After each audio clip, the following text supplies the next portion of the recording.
Welcome to Learn Jazz Bass with Matt Rubicki. I'm glad that you're here.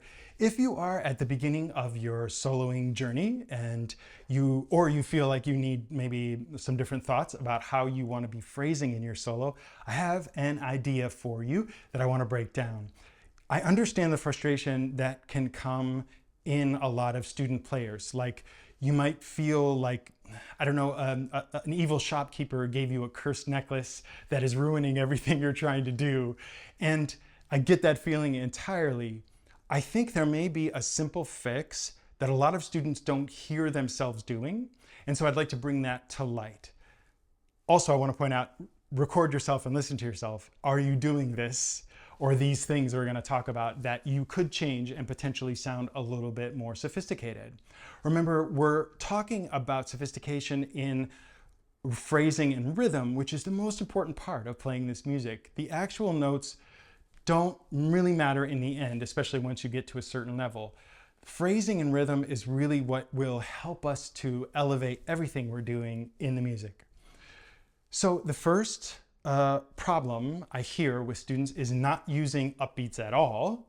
And that is very common with very beginning students. And so they're playing all the phrasing starting on the downbeat, on beat 1 especially, and also changing the phrase or starting a new phrase on the next time the chord changes.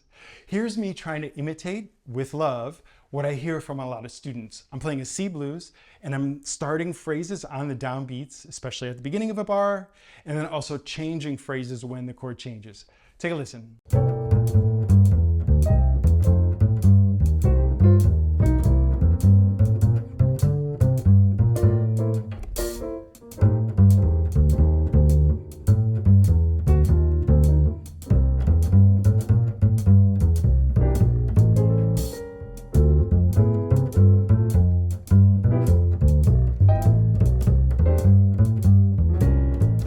Again, this is not to make fun, but just to try to, share with you the idea of the sound that I hear from students and see if maybe you are doing the same thing.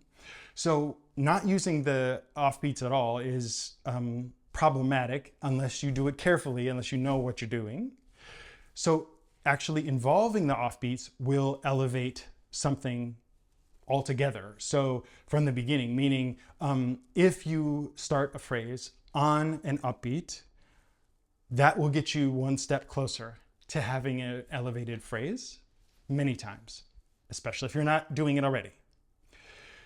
But how we use the upbeats is also important. I also hear students using offbeats or upbeats, but sort of using them incorrectly. Take a listen to me again, imitating with love what I hear some students doing.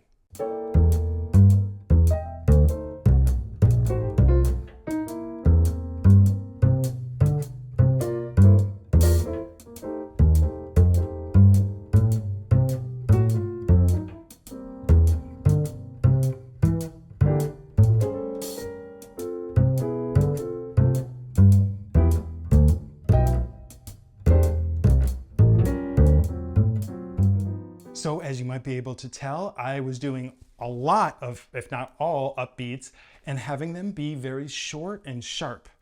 No note was held out. They were all particularly percussive eighth notes.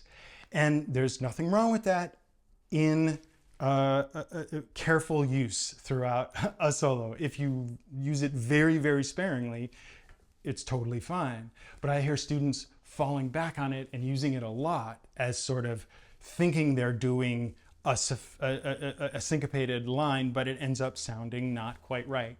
So when we're trying to control these upbeats, I want to suggest a couple of exercises. The first is super, super simple. And if you feel like you're not immediately 100% sure that you can do this, you should do this exercise a little bit, which is just to choose one particular offbeat and focus in on it for a period of time, a chorus of a blues or whatever.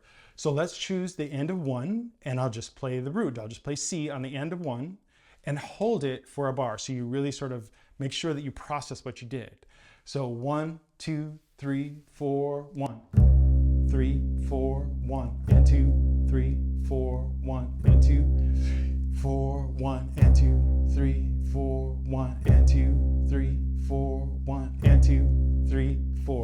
very simple. And then move that to the and of two. 1, 2, 3, 4, 1 and 2 and 3, 4, 1 and 2 and 3, 4, 1 and 2 and 3, 1 and 2 and 3, 4, 1 and 2 and 3, and so on. Move to the end of 3, the end of 4. This may be super comfortable for you, so you don't have to worry about it, but if it doesn't feel immediately like I can absolutely do that, go ahead and spend some time doing it with a blues. Simple, simple, simple, simple. You're trying to make sure that you have command of where you're placing that note. The other thing is, yes, consecutive offbeats are fine when done well, and to try to make that quality higher, I would suggest that if you're going to do consecutive offbeats, to make sure that you make the notes legato, make them long, don't cut them off unless it's purposeful. So another very, very simple exercise, choose 2 notes that you're going to play the and of something and the end of something else. We'll do the and of 1 and the end of 2, and hold out the end of 2, but make sure that the notes get their full length.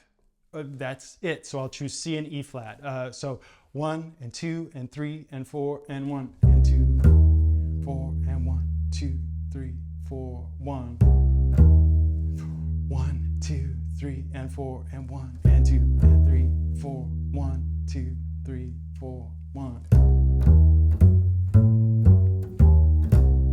Those were all offbeats, but they don't sound the same as 1. I didn't sort of think that out ahead of time, but I hope that contrast makes sense. So putting that obviously in different parts of the bar can be very, very helpful too. So take a listen here to me doing a little bit of this kind of exercise where I am first holding out these notes and I'm just choosing the C and E flat. So I'm holding out the offbeats to give them more weight and to sound more pleasant to listen to.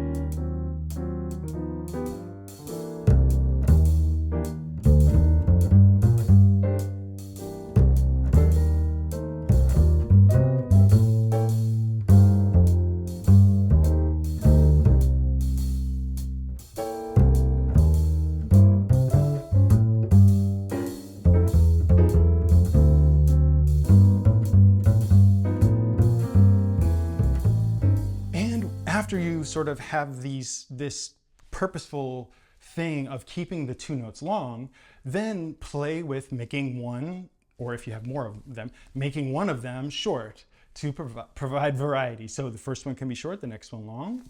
1, 2, 3, 4, 1.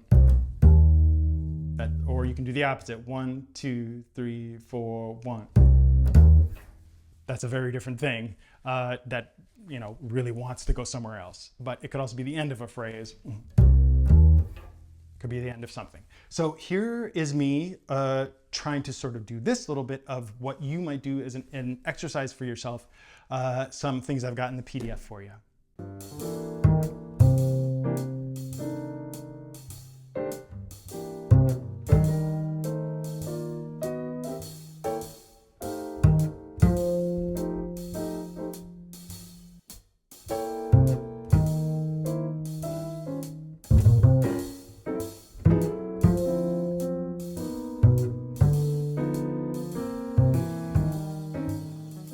So once you've got command of actually executing these offbeats in a way that you want to, the next thing is to not have consecutive offbeats, but purposefully use the offbeat as a preparatory rhythm for something that's going to come afterwards.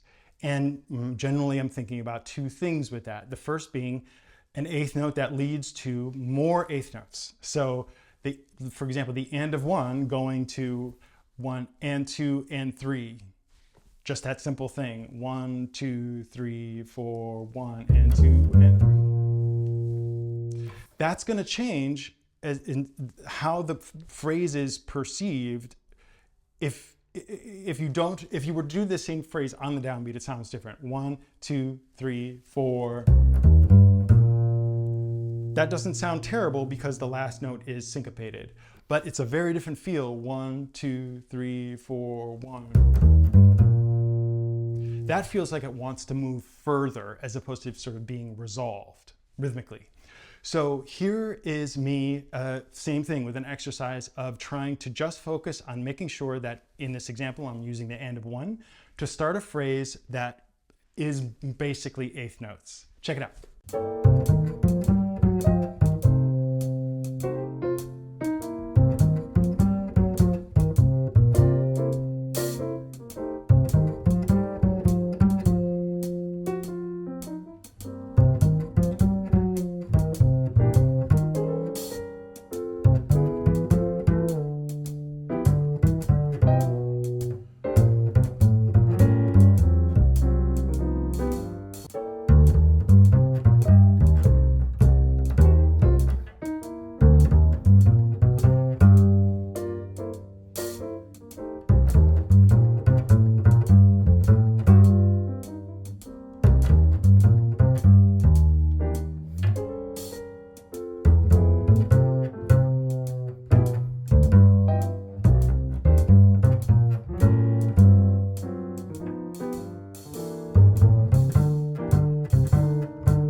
And another way that you can use the offbeat as a preparation for something else is to do a bebop cliche where the offbeat is preparing a triplet right afterwards. So 1, 2, 3, 4, 1, and triplet something.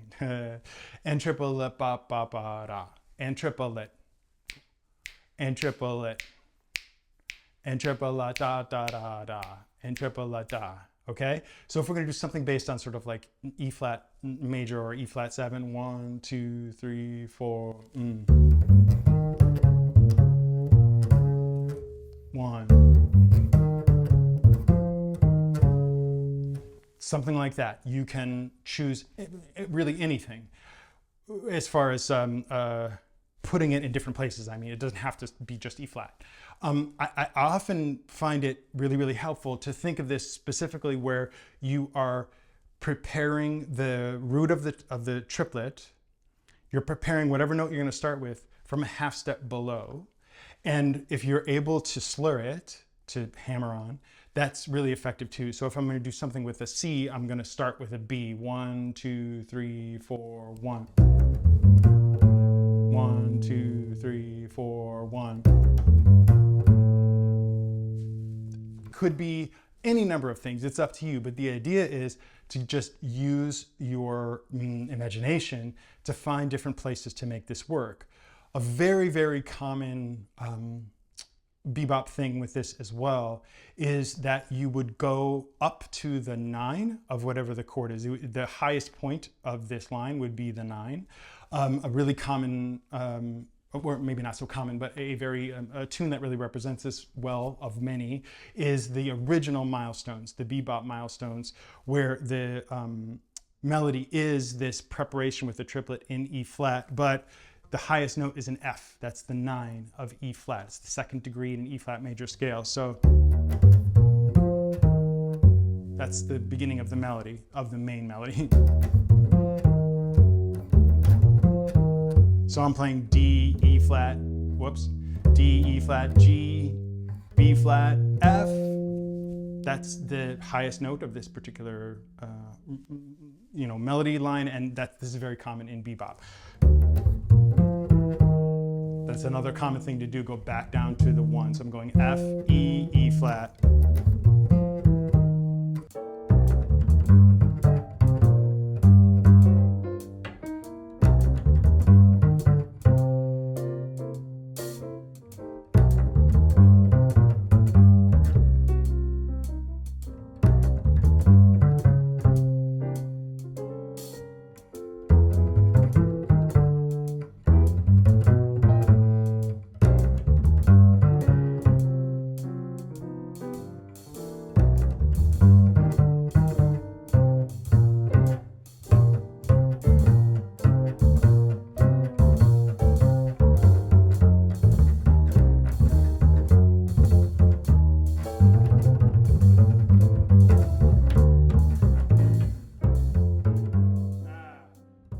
having a little bit of trouble getting this fingered just like I want it today. Nonetheless, I hope that this information is helpful for you.